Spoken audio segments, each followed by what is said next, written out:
અહીંયા જ રહેવાની છે, અહીંયા જ રહેવાની છે. એ ભાવધારામાં આગળ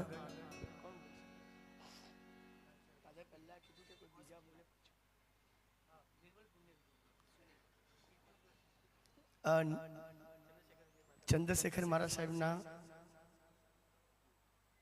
તે મહાત્મા જે પધાર્યા છે એવા નિર્મળ પુણ્ય વિજય મહારાજ સાહેબ ભરમાવશે ભાગશાળી.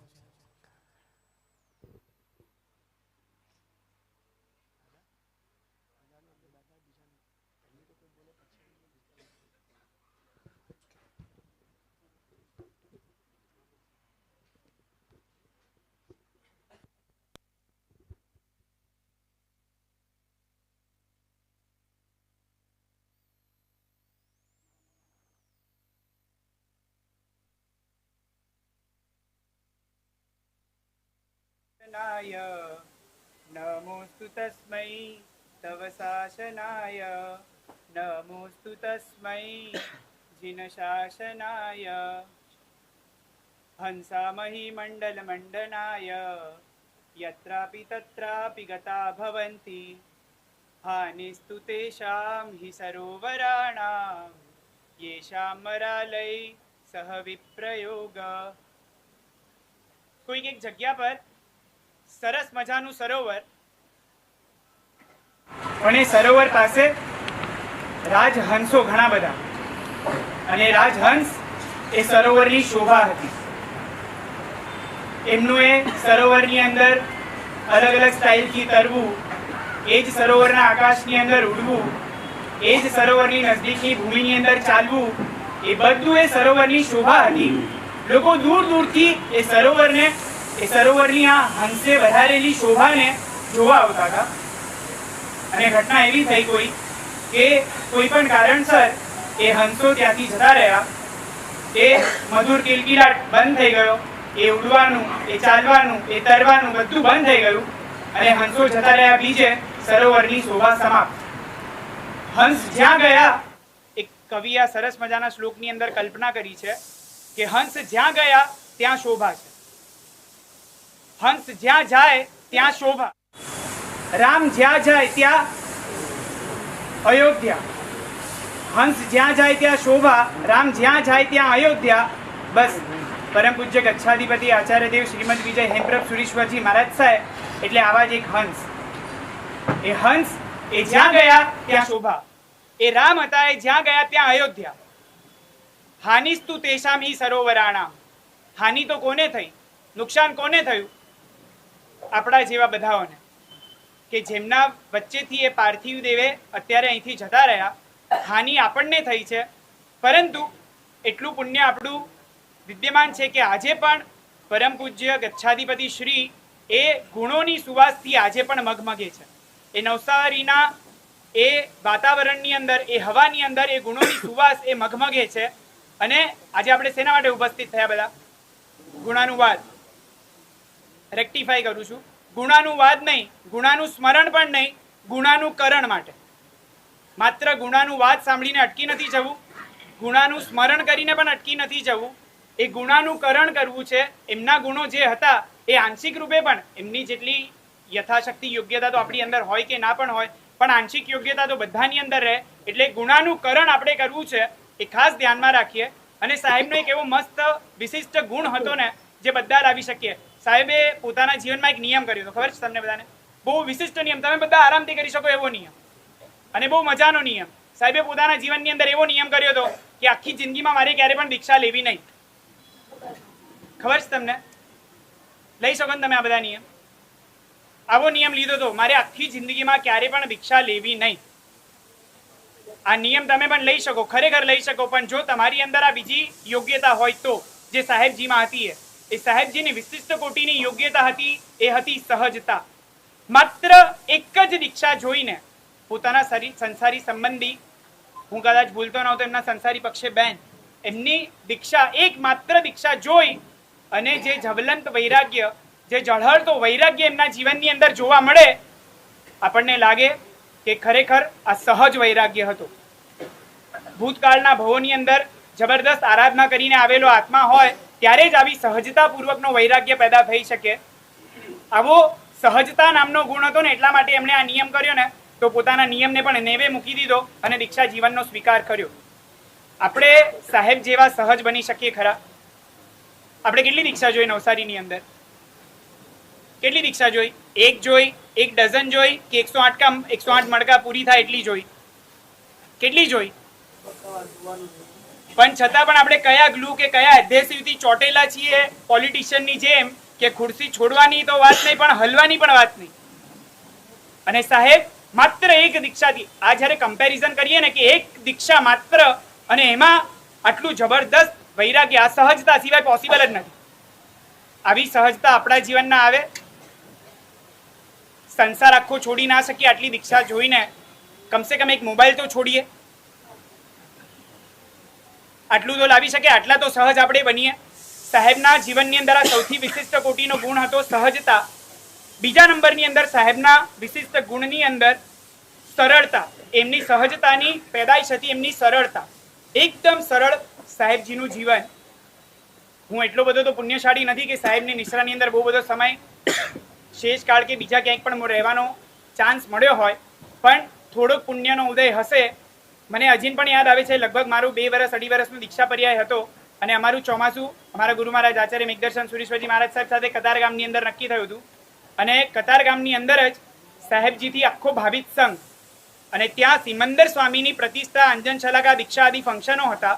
એ પ્રસંગોની અંદર સાહેબની નિશ્રા હતી, છતાંય પણ સાહેબજી એટલા સરળ પરિણામી કે માત્ર મારી નિશ્રાની અંદર દીક્ષા અંજન શલાકા થાય એવું નહીં. પરમ પૂજ્ય આચાર્ય અભયશેખર સુરેશ્વરજી મહારાજ સાહેબ, પરમ પૂજ્ય આચાર્ય પુણ્યરત્ન સુરેશ્વરજી મહારાજ સાહેબ, પરમ પૂજ્ય આચાર્ય યશોરત્ન સુરેશ્વરજી મહારાજ સાહેબ, સાગર સમુદાયના પરમ પૂજ્ય આચાર્ય શ્રી અશોક સાગર સુરેશ્વરજી મહારાજ સાહેબ, એ બધાની હાજરી ત્યાં હતી. આ સરળ પરિણામ વિના આવી રીતના સમાવી લેવાની વૃત્તિ ના હોઈ શકે. સાહેબની અંદર સહજતા હતી, સાહેબની અંદર સરળતા હતી, સાહેબની અંદર સૌહાર્દતા હતી, મિત્રપણાનો ભાવ. મારા વડીલ ગુરુભાઈ કીર્તિ ઘોષ મહારાજ સાહેબ જ્યારે સમાચાર મળ્યા કે સાહેબની તબિયત સારી નથી, હોસ્પિટલાઇઝ કર્યા છે અને સાહેબને પાછા હવે ઉપાશ્રયમાં લાવ્યા છે, તો તરત એક ગુરુદેવ પરમ પૂજ્ય યુગ પ્રધાન આચાર્ય સમ ચંદ્રશેખર વિજયજી મહારાજ સાહેબ, ગુરુ મહારાજ મેઘદર્શન સુરેશ્વરજી મહારાજ સાહેબના એ સંસ્કાર કે આપણે ઔચિત્યનું પાલન હોવું જ જોઈએ આપણા જીવનની અંદર. અને સાહેબની શાતા પૂછવા હું ભૂલતો ન હોઉં તો સુદ સાતમના દિવસે આવ્યા અને વદ દસમે પ્રાય સાહેબનો કાળ ધર્મનો દિવસ, લગભગ 12 કે 15 દિવસનો ફરક. એ જ્યારે કીર્તિ ઘોષ મહારાજ સાહેબ આવ્યા, સાહેબની કેબિનની અંદર લઈ ગયા. સાહેબ સૂતા હતા, સાહેબની આંખો પણ બંધ હતી.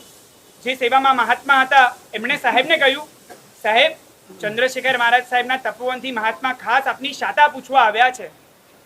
એક વિચાર કરી, જો આપણને એક માથું દુખતું હોય ને ત્યારે પણ આપણે કેવી સિચ્યુએશનમાં હોઈએ? કોઈ આપણને કંઈ બોલાવે તો આવી બને એનું. સાહેબ હોસ્પિટલમાંથી આવેલી સિચ્યુએશન, પીડા સહજ રૂપે હોય છતાં પણ સૌહાર્દતાનો ભાવ કેવો! સાહેબે કીર્તિ ઘોષ મહારાજ સાહેબને જોઈને તરત 2 હાથ જોડી, મથેણ વંદામી, શાતામાં છો, આટલું કીધું. આટલાથી અટક્યા નહીં. આ ઉંમરે પણ આટલા દીર્ઘ પર્યાયે, દીર્ઘ આચાર્ય પદના પર્યાયે, દીર્ઘ ગચ્છાધિપતિ પદના પર્યાયે પણ સાહેબે કીર્તિ ઘોષ મહારાજ સાહેબને પૂછ્યું, કઈ કાર્ય સેવા હોય તો મને જણાવો. 15 દિવસ પહેલાની જ વાત છે માત્ર. મને કઈ કાર્ય સેવા હોય તો જણાવો. અને સાથે જે સેવામાં મહાત્મા હતા એમને કીધું કે મહાત્મા પધાર્યા છે, ગુચરી વપરાવીને મોકલજો. આ સૌહાર્દતાનો ભાવ. સાહેબની અંદર સહજતા, સરળતા, સૌહાર્દતા અને સાહેબની અંદર સહાયકતા. જબરદસ્ત એમનો એક ગુણ હતો સહાયકતાનો. પૂજ્ય ગચ્છાધિપતિ જયગો સુરેશ્વરજી મહારાજ સાહેબની ગચ્છાધિપતિ પદવી થઈ અને પછી પાટણની અંદર શામળાજીની પ્રતિષ્ઠા ગચ્છાધિપતિ શ્રીના વરદ હસ્તે થવાની હતી. અને એ જ સમયે સાહેબનો આખો પરિવાર ત્યાં પધાર્યો અને એ વખતે ગોચરી, પાણી, એટલો સરસ મજાનો તાલમેલ. એવા સમયે એક ઘટના એવી થઈ, બપોરના સમયે ગોચરી માંડલી બેઠી છે અને ગોચરી બહુ જ વધારે આવી ગઈ. ઘણા બધા મહાત્માઓ એકાશનામાં હતા. સાહેબના પરિવારની અંદર, ગચ્છાધિપતિ જયગો સુરેશ્વરજી મહારાજ સાહેબના પરિવારની અંદર પણ, છતાં પણ અમારા સાધુ જીવનની અંદર પ્રાય એવું હોય કે સાંજની ગોચરી મોટા ભાગે જે કોઈ વિશિષ્ટ તપશ્ચર્યા કરતા હોય ને એ સાંજની ગોચરી પ્રેફર કરે.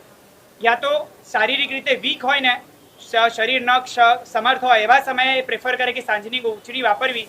તો આવા વ્યક્તિ, આવા મહાત્મા હોય એ સહજ રૂપે હોય કે થોડીક ગોચરી પોતાના શરીરને અનુકૂળ હોય એવી રીતે જ આવે. આટલી બધી ગોચરી વધી ગયા પછી પણ સાહેબજીએ જે માંડવીના વ્યવસ્થાપક હશે ચિંતામાં આમથી આમ ફરતા હતા, શું કરું? સામેથી બોલાવીને કીધું તમે ચિંતા નહીં કરો, તમે ગોચરી બધી મૂકી રાખો, બધી સાંજે અમે વાપરી જશું. આવી શારીરિક પ્રતિકૂળતાની પરિસ્થિતિઓની અંદર પણ એ સહાયકતાનો ગુણ એટલો બધો જોરદાર કે બધી ગોચરી પૂર્ણ કરવાની જવાબદારી લીધી અને પૂર્ણ કરી. આવી સાહેબજીની જે આટલા બધા ગુણો હતા ને એટલા માટે જે હેમ હતા, એ ભલે હેમ હતા પણ મારા અપેક્ષાએ કદાચ એ હમ પણ હતા. હમ સબ એક હૈની ભાવના એમના હૃદયની અંદર હતી. જ્યાં શ્વેત વસ્ત્રધારી મહાત્મા જોયા, આ મારા તારા કોઈ ભેદ નહીં, હમ સબ એક હૈ. અને ત્યારે જ આટલી સૌહાર્દતા, સહાયકતા, સરળતા કેળવી શકાય. એ હમ હતા ને માટે એ હેમ હતા. એ હિમ પણ હતા, ખાલી હેમ નતા, એ હિમ પણ હતા. હિમ એટલે બરફ, બરફ જેવું ઠંડુ માથું રાખીને પોતાના આશ્રિત ગણને આગળ વધારવાનું કામ કરે. એ હિમ હતા ને એ માટે હેમ હતા. એ હમ હતા, એ હિમ હતા, એ હામ હતા. પોતાના કે બીજાના જેટલા પણ આશ્રિત મહાત્માઓ હોય એમના જીવનની અંદર એક એવું હામ, એક એવું જોશ ભરતા હતા કે એમની નિશ્રાની અંદર આવીને હરેક મહાત્માઓને હાસનો અનુભવ થાય. સાચું બોલજો, તમે ઘરે જાઓ, તમારા ઘરવાળાને હાસ થાય કે હાય થાય? સાહેબની એ જબરદસ્ત એ હામ એવો પૂરતા હતા કે એમના નિશ્રામાં આવ્યા હોય એટલે તમને હાસનો અનુભવ થાય. આવું હમ, હિમ અને હામ એમના જીવનની અંદર હતું એટલે ખરા હેમ હતા. અને સાહેબના મસ્તક ઉપર ક્ષીર વૃક્ષ, રાયણ વૃક્ષ ઉપરથી ક્ષીર વરસ્યું હતું એમ કહેવાય. એટલે એમની નિકટ ભવ મોક્ષગામિતાનું સૂચક હતું. મારે કંઈક જુદું કહેવું છે. સાહેબના ઉપર ભલે ક્ષીર વરસ્યું હતું પણ સાહેબ પોતે ક્ષીર બનીને કેટલા ઉપર વરસ્યા હતા? આટલા બધા પર વરસ્યા, આટલા બધા આશ્રિત. લગભગ હું માનું છું ત્યાં સુધી 5 શતાધિક સાધુ સાધ્વી ભગવંતના ગણનેતા, એમના યોગક્ષેમ કરતા અને બાકી તો જેટલાય પણ એમના નિશ્રાની અંદર આવે બધાને સાચવવાની એ વૃત્તિ, એ કેટલા ઉપર પોતે ક્ષીર બનીને વરસ્યા, એ જ એમની નિકટ બહુ મોક્ષગામિતાનું સૂચક છે.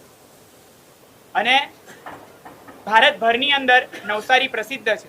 તેના કારણે ચિંતામણી દાદા બેઠા છે એટલે અચિંત્યને કરી આપે એવા ચિંતામણી દાદા આજે એ નવસારી બીજી રીતે પણ પ્રસિદ્ધ બનશે. એ ચિંતામણી દાદા હતા. હવે ચિંતાને હણી નાખનારા દાદા અહીંયા બિરાજિત થશે. હેમપ્રભુ સુરેશ્વરજી મહારાજ આવા એ ચિંતાને હણી નાખનારા દાદા જ્યાં બિરાજિત થાય, નવસારી તીર્થભૂમિ તુલ્ય બની ગઈ ગણાય. હકીકતમાં એક સરસ મજાની કોઈ કવિની કલ્પેલી પંક્તિઓ મને યાદ આવે છે. પાને પાને ખાલી જગ્યા, પાને પાને ખાલી જગ્યા, જીવનિયાને ખાલી જગ્યા, મારા નામે હોલ ખચાખચ, મારા સ્થાને ખાલી જગ્યા. મારા નામે હોલ ખચાખચ, મારા સ્થાને ખાલી જગ્યા. આવી ખાલી સ્થાન છે છતાંય પણ એમના નામે આટલા જે મહાનુભાવો પધાર્યા છે એ જ એમની અંદર રહેલી ગુણ. એના ગુણાનુવાદની અંદર અંતરથી ગુણાનુવાદ એવા કરજો કે જેના જે કારણે કરીને એ આચાર્ય ભગવાન આપણી સમક્ષ બેઠેલા છે એવો ભાવ લાવે.